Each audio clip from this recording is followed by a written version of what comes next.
Generators के लिए petrol मौजूद नहीं है, ये बकर अब्दुल हक बता रहे हैं, और 2 लाख से ज़ायद अफराद ज़ख्मी हैं। 70% आबादी ये बता रहे हैं कि बेघर हो चुकी है और गज़ा में इस वक्त बीमारियां फैली हुई हैं। हम गज़ा के मगरबी किनारे की भी सूरत हाल इनसे जानते हैं। ये सैयद मा हुआ अल-वज़ा फ़ी ज़फ़ात ग़रबिया दहन।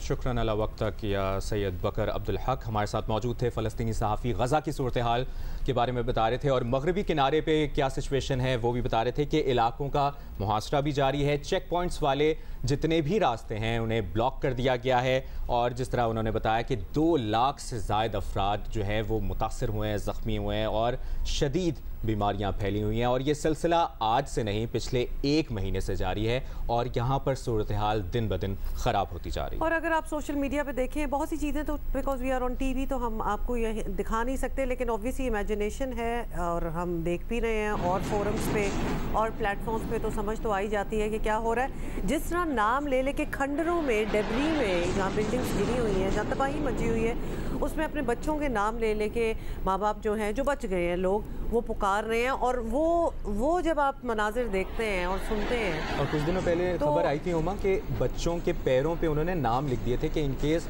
मलबे तले दबे हों तो हमें पहचान हो जाए कि हमने नाम लिखा था।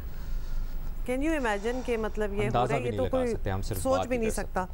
जी, कॉन्गो वायरस की बात इसलिए करेंगे क्योंकि ये ज़रा अलार्मिंग होती जा रही है सिचुएशन, और कॉन्गो के मरीज़ों की तादाद जो है वो रोज़ाना बढ़ रही है। और कराची में कॉन्गो वायरस से मुतासर कोयटा से लाए गए 10 डॉक्टरों समेत तिब्बी अमले के 13 अफराद जो हैं वो ज़ेर इलाज हैं। ये आपको अपडेट्स हम over the past few days देते भी रहे हैं, जिनमें से इस वक्त आपको बता दें 2 की हालत तशवीशनाक है। और कोयटा में कॉन्गो वायरस से मुतासरा मेडिसिन बोर्ड को सील कर दिया गया है। बलूचिस्तान में अब तक कॉन्गो वायरस के 44 केसेस रिपोर्ट हुए हैं। डॉक्टर समेत 18 अफराद इंतकाल कर चुके हैं। सूबे में हेल्थ इमरजेंसी नाफिज है। खैबर पख्तूनख्वा में भी अलर्ट जारी कर दिया गया है। इसी पर बात करेंगे। डॉक्टर फैसल महमूद साहब ने हमें ज्वाइन किया है।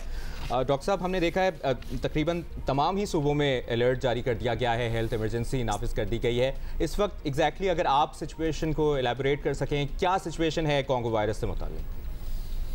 तो देखें, है ये कि मीनों के कॉन्गो वायरस जो है, ये जो जरासीम है, ये पाकिस्तान में काफ़ी सालों से पाया जा रहा है। ये कोई नया वायरस नहीं है। ये जो केसेस एकदम से सामने आए, इसकी वजह ये है कि ये हस्पताल के अंदर एक मरीज़ आया था जिसने ये बाकी जो उधर हेल्थ केयर वर्कर्स उनको फैलाया। याद रखें कि ये अभी ऐसा नहीं कि कम्युनिटी में एकदम से फैल गया है, ये हर जगह फैला हुआ है। ये सिर्फ ये एक मखसूस जो लोग वहाँ पे इन्वॉल्व थे, सिर्फ उन्हीं में लगा है ये अभी। अच्छा डॉक्टर साहब, आप हमें ऑब्वियसली कराची से ज्वाइन कर रहे हैं। You are head of infectious diseases at AKUH। यहाँ पहले तो let's start with Karachi.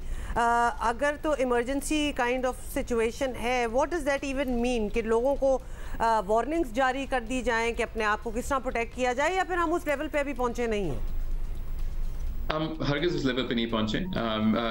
Remember Karachi में कोई ऐसा केस अभी तक नहीं आया है जो कि कराची से ही लगा है। कराची में भी कॉन्गो होता है, मगर ये अमूमन हम देखते हैं बकरीद के ज़माने में जब मवेशी कराची में बढ़ जाते हैं, क्योंकि ये अमूमन जानवरों से फैलता है। तो अभी ऐसा नहीं कि हमको कोई इमरजेंसी नाफिज करने की ज़रूरत है, या इवन सिंध में कोई ऐसा भी केस सामने नहीं है जो कि सिंध से ही लगा है, या यानी इंटरनली ट्रांसमिट हुआ है ये।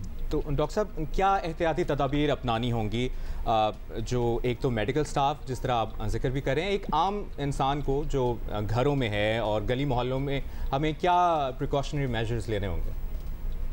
तो सबसे पहली चीज़ ये कि आम जो लोग हैं उनको पैनिक होने की ज़रूरत नहीं है। ऐसा नहीं है कि ये वबा एकदम से हर जगह फैली हुई है, बल्कि अगर किसी को बुखार हो तो सबसे ज़्यादा चांसेस ये हैं कि ये डेंगू या मलेरिया है, क्योंकि आजकल डेंगू काफ़ी फैला हुआ है, क्योंकि डेंगू का सीज़न हमारा चल रहा है। जो अस्पताल में जो लोग हैं उनको ये एहतियात करनी कि अगर कभी आप सस्पेक्ट करें कि किसी को कॉन्गो है या कॉन्गो के कोई पेशेंट है, और ये इस तरह से हो कि वो मतलब लगता है जैसे कि बहुत ही सीवियर से डेंगू वाला अलामात है, तो फिर आपको प्रिवेंशन वाले जो तरीके होते हैं जो वेल एस्टैब्लिश हैं, जिसके अंदर मास्क पहनना होता है, गाउन्स ग्लव्स होते हैं, वो इस्तेमाल करने की जरूरत है, खासतौर पर कि ब्लीडिंग हो रही हो। एंड याद रखें, ब्लीडिंग या ब्लड के साथ जो एक्सपोजर होता है वो ना सिर्फ कॉन्गो मगर बहुत सारी दूसरी बीमारियों के साथ भी वो जुड़ा हुआ होता है। इस वजह से अस्पताल में ब्लड के साथ हमेशा हम लोग प्रिकॉशन लेते हैं अगर कोई ब्लीडिंग किसी को हो रही होती है। अच्छा डॉक्टर साहब, ये बताएं, और may be it's just rumour और समथिंग, लेकिन कॉन्गो वायरस का कोई इलाज मौजूद नहीं है, is that right? So this is partly right.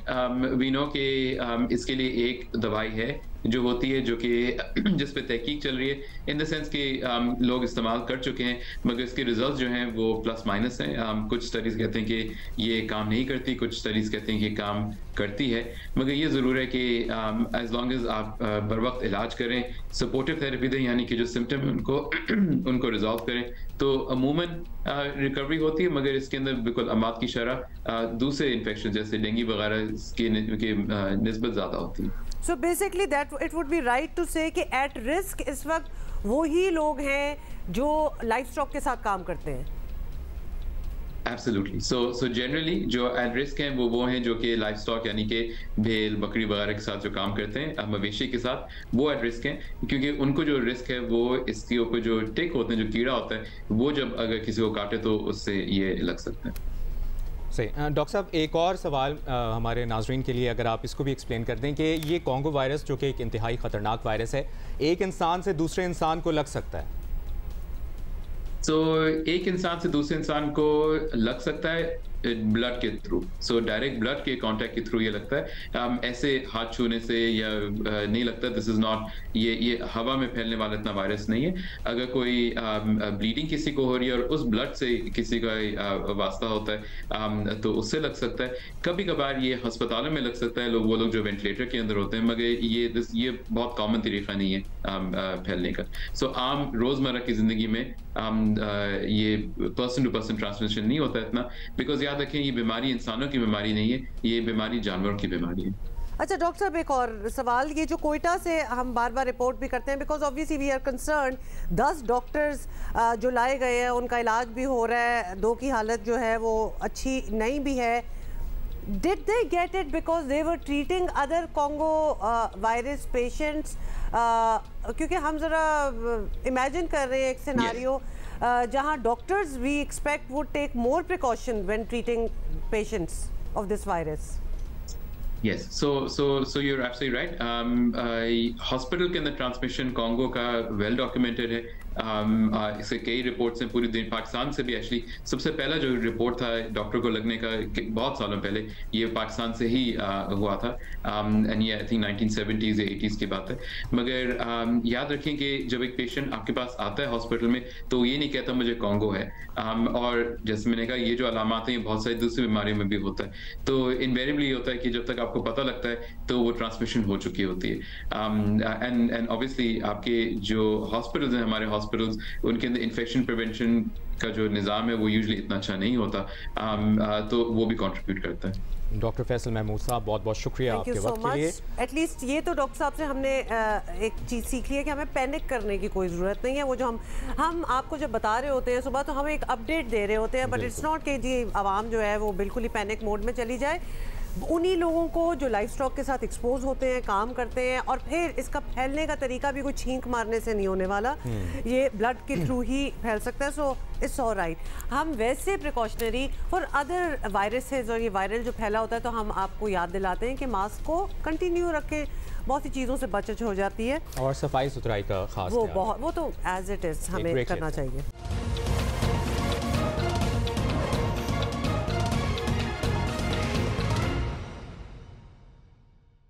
Welcome back. अच्छा जी, क्या हाल है? सॉरी, लेकिन आप लोगों के बड़े कमेंट्स आ रहे हैं, और जो हम इंडिया पाकिस्तान सेमीफाइनल की बात कर रहे थे ना, जो कि मैंने अपना ओपिनियन दिया था कि मुझे ज़रा खौफ ही आ रहा है कि ना ही हो तो ठीक है, लेकिन बहुत से लोग हैं जो चाहते हैं कि नहीं जी इस बार हम दिखा देंगे। हम सब चाहते हैं और होना चाहिए। हमने किसी भी तरह पहुंचना है सेमीफाइनल में, हमने किसी भी तरह पहुंचना है फाइनल में और जीतना है वर्ल्ड कप। ये हमारी दुआ है, कोशिश है, तो वी गॉट अ लॉट, कुदरत का निजाम भी है। हाँ चलिए ठीक है। अच्छा जी, पाकिस्तान टीम कोलकाता में मौजूद है। मैच तो अभी 2-3 दिन बाद है, लेकिन खेल कूद के साथ, खेल कूद ऐसे जिस तरह लगता है कि मतलब ये एक मेगा इवेंट, क्रिकेट तो इज नॉट इवन खेल कूद, it's life and death type situation है। गोल्फ खेल रहे हैं, लेकिन और चीजें बहुत खेल रहे हैं। ये कौन से क्रिकेटर हैं, ये हम फैजान से पूछ लेते हैं ना। फैजान हमें बताएंगे। बाबर आजम गोल्फ खेल रहे हैं और खूब एंजॉय कर रहे हैं, शॉपिंग भी की है। फैजान लाखानी हमारे साथ मौजूद हैं, उनसे ही मज़ीद पूछ लेते हैं। फैजान, शॉपिंग भी हो गई है और क्या चल रहा है, किस तरह से पाकिस्तानी टीम दिन गुजार रही है? फैजान, हम आपकी शॉपिंग की बात नहीं कर रहे, हम टीम की मसरूफियात की बात कर रहे हैं। नहीं, कल मैंने सुना आप मेरे हमारे कोलकाता घूमने पर आप क्या क्या कमेंट कर रही थी। ठीक है, नहीं इतना जेलस होना अच्छी बात नहीं। देखिए, थोड़े से जेलस तो हम हैं, और हम आपके पास वहाँ इतना टाइम है। हम नहीं छुपाते हाउ वी फील। कल भी काफी आउटिंग रही टीम की, और कल थोड़ा सा ये कह लें कि रिक्रिएशनल एक्टिविटीज टीम के लिए प्लान हुई थी। सुबह बाबर आजम गोल्फ खेलने गए कोचेज के साथ, ग्रैंड ब्रैडमैन उनके साथ थे, एंड्रयू पटेल जो बैटिंग कोच है वो उनके साथ थे, बॉलिंग कोच मॉर्नी मॉर्कल उनके हमरा थे। तो ये 4 अफराद कल सुबह यहाँ कलकत्ता रॉयल गोल्फ क्लब में गोल्फ खेलने गए, और फिर शाम में इनका एक प्लान था मूवी देखने का, उसको कैंसिल कर दिया गया। ये चाह रहे थे कि एक मूवी है 12वीं पास, 12वीं फेल या 12वीं पास समथिंग ऐसा कुछ नाम था, वो देखने का प्लान था, बट वो कैंसिल हो गया क्योंकि वो इत्तला यहाँ मिल गई थी लोगों को। तो सिनेमा के बाहर ऑलरेडी काफी लोग जमा हो गए, तो उन्होंने कहा था इसको अवॉइड करें। फिर कुछ 5 प्लेयर्स रात को शॉपिंग करने गए, जिसमें उसामा मीर शामिल थे, अब्दुल्ला शफीक थे, जमाल खान, वसीम जूनियर, ये तमाम प्लेयर्स थे जो कल शाम शॉपिंग करने गए। और हमें तस्दीक की गई है कि उसामा और अब्दुल्ला शफीक ने अपने अहले खाना के लिए कोलकाता से साड़ियां ली है, और जब वो शॉपिंग कर रहे थे तो उन्हें एक और टीममेट सऊद शकील ने कहा कि यार मेरे घर वालों के लिए भी ले आओ। तो पहले एक अच्छा दिन प्लेयर्स ने कोलकाता में गुजारा। और आज अफगानिस्तान और ऑस्ट्रेलिया का टीम ने जो ग्लेन मैक्सवेल ने किया, देखा डेफिनेटली। देखे 4-5 लड़के शॉपिंग करने गए थे, पूरी टीम बाहर नहीं थी, तो मैच तो देखा ही होगा। और कल तो कमाल मैच था, हर कोई इनफैक्ट हम भी एक डिनर में जाने के लिए मदूद है यहाँ पे मुकामी एक क्रिकेटर की जानिब से, बट हमने भी कहा नहीं भैया मैच देख के आएंगे। उसके बाद इस मैच के बाद पाकिस्तानी कैंप में खुशी की लहर दौड़ गई। देखिए, इस मैच में काफी चीजें आप ये कह लें कि एनएसआर थी पाकिस्तान की कैंपेन की, ऑल्दो यहाँ से पाकिस्तान की कैंपेन खत्म नहीं हो जानी थी और बहुत सारे इवेंट वर्ड्स बाकी रहने थे।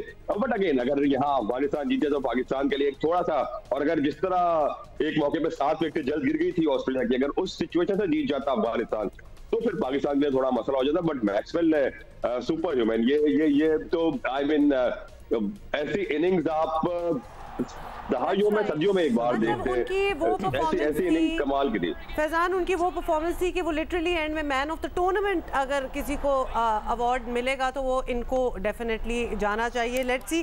अच्छा, शॉपिंग से going back to what you were talking about, एक इस बात की भी क्लैरिफिकेशन आ गई है कि वो जो एक बात वायरल हुई थी ना कि बाबर आजम ने शेरवानी ली है पता नहीं कितने लाखों रुपए की एंड ऑल दैट, लेकिन उसकी तरदीद भी आ गई बाबर जी, वैसा कुछ नहीं हुआ। तो आपको पता है इस किस्म की ऐसा कुछ नहीं था, ऐसा कुछ नहीं था।